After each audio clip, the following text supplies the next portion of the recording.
Hi, welcome back to Face to Face. We're with the Maestro from the Windsor Symphony Orchestra, Robert Franz. And he's been our guest the first time on the show. I was reading a report that was done, which I thought was very interesting, that was done by the WSO. It was called Sound Waves. Yep. So when you saw the impact of the symphony and what it's been, what did you learn? Well, so here's what's really interesting about the Windsor Symphony Orchestra. We are a 33-week season. We have 19 full-time musicians and then another 30 part-time musicians. When people think of the Windsor Symphony Orchestra, they often think of us at the Capitol Theater doing big orchestra concerts or pops concerts or Messiah.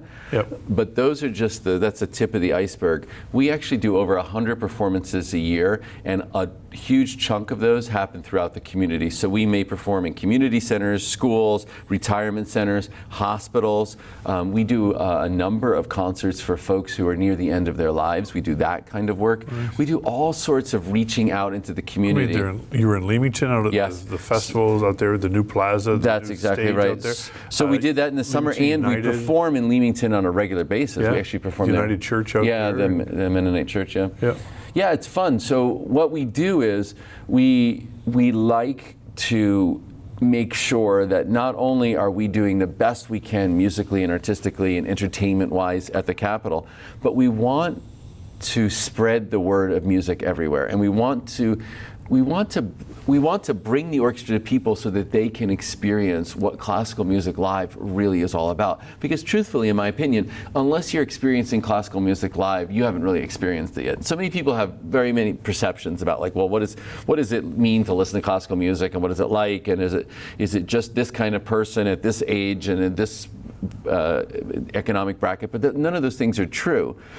For me, classical music is an art form in which you really get to explore the depths of the mind and the soul and the heart. And I tell people all the time, and I think this is true, you don't have to have a background in music to come to one of our concerts. All you have to do is come with curiosity. But that's no different than if you went to an art museum. If you went to an art museum and you weren't curious about what was on the wall, why would you go, right? Mm-hmm. And so it's the same thing coming to a symphony concert. You know, sometimes people are like, oh, I don't know where to clap, I don't know when to stand. It's not that complicated, right? It's just not. And if you clap in the wrong place, it's okay.